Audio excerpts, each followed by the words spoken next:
coach. Fran, early on, your defense seemed a little step behind, or so was there a reason for that? I don't think so.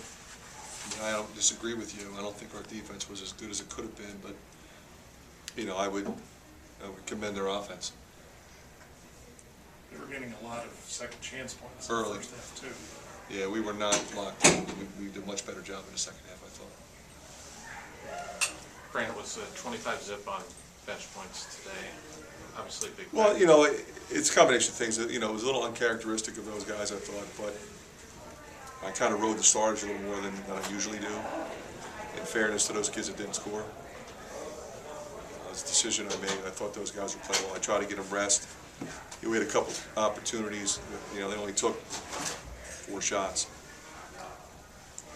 Pete just rolled his ankle and should be fine. Yeah, I guess. Yeah, I think he did. Rallied from 16 down to take a lead. I mean, you guys found some positives in the Maryland Oh, loss. absolutely. I think, It's a terrific team we just played. I mean, I thought they really moved the ball tonight. I mean, I thought they ran. I thought they got on the glass early.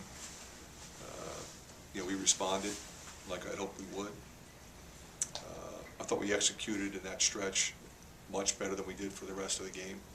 I think our execution was what it's been, and you can't beat a team of this caliber unless you're executing better.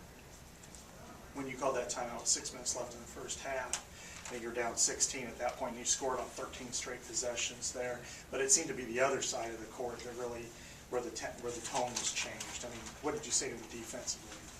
Well, I said a lot of things, but it really starts with the kind of determination you need to defend a team with this many weapons.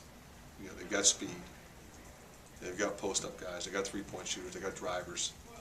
They're going to spread you out, so you've got to be locked in 5-as-1, and you've got to do a better job. And then maybe we can get some runouts, maybe we can get a transition opportunity, maybe we can drive and get to the free throw line.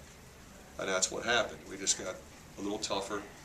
If you think about it, our defense early maybe wasn't as bad, but when you give up 9 offensive rebounds, actually 12 in the first half, it seemed like it was 9 early.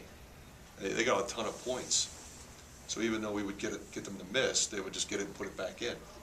Now it's harder to run and things like that. The crowd's going, so did a better job of that as the game went on. The way Clemens was able to play defensively on Farrell, I think he held. He didn't. Clemens didn't guard Farrell. Clemens guarded Williams, and Mike guarded Farrell. To hold Farrell to 2 of 12 from the field, I mean, he was really good from the free throw line, but it looked like good defense when you were switching him up sometimes. Yeah, I mean, I thought we did a good job containing him. I mean, he's a handful. He's herky-jerky. You think he's going one way off the ball screen, he goes the other way. He always has the threat of the 3-ball. But the thing I like about him is he loads his teammates up. So, even though he's 2 for 12, he still engineered a victory for his team, which I'm sure he's, more proud of. I feel like this is a good learning experience for your Hope bench so. players. Hope so. I don't. It just shows that you can't beat a team on the road of this caliber and execute in certain situations the way we did, because they're going to make you pay. They did. How much was just the atmosphere at Assembly Hall a factor? I mean, we're used to that. I mean, it's a terrific atmosphere. I mean, it's one of the best in college basketball, no question. But that it's pretty much like that everywhere you go in this league. They had 28 bench points, and you guys had 0. Yeah, we had none. It's not a good thing, is it? Huge. I mean, but like I said, I didn't play those guys as much.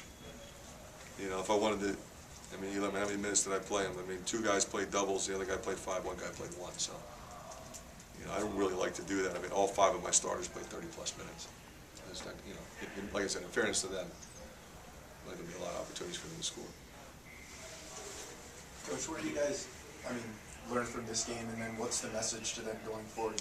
You've always talked about, moving forward to the next Yeah, I think what you have to do is be honest and hold yourself accountable, hold ourselves accountable as coaches, hold each other, and okay, what could each one of us have done better? What could we have done better? Run more sets, you know, play less of one defense, press more, press less, whatever. And you just hope that the guys are honest with themselves as to maybe some things that they could have done differently, they would have done differently if they had to do it over again. And you move on. You know, you don't look back, but you don't pretend like it didn't happen either. You understand what happened, and you lock into what happened. Because like we said, I mean, there was a lot of positives for us. You know, we got beat, we got outplayed, okay? Why do we get outplayed? What can we do differently, and how can we improve? And, you know, try to keep it as positive as possible. You know, that game was in the balance when we were down 16 in the first half. Could have gone to 25. It didn't. You know, we came back and took the lead. So there's a lot of good things there, and a lot of learning opportunities for everybody. Take a couple more if you got it. Jared came out 24 points, hit a lot of really big shots. Nothing different than what we've seen all year. But, you know, what made him so good? Well, he was aggressive. I mean, I think he took a couple that you would probably say were ill-advised. But, I mean, he makes those, you know, 28-footers, you know. So I don't, you know, I give him the green light, so I don't say a word to him. Because I think you need to treat him that way, because he'll get it going at some point. Mike really got his mid-range jump shot going. I thought Mike was terrific. A couple over-penetrations in that one stretch, but other than that, I thought he was terrific. Okay, thank you, Coach. Yep.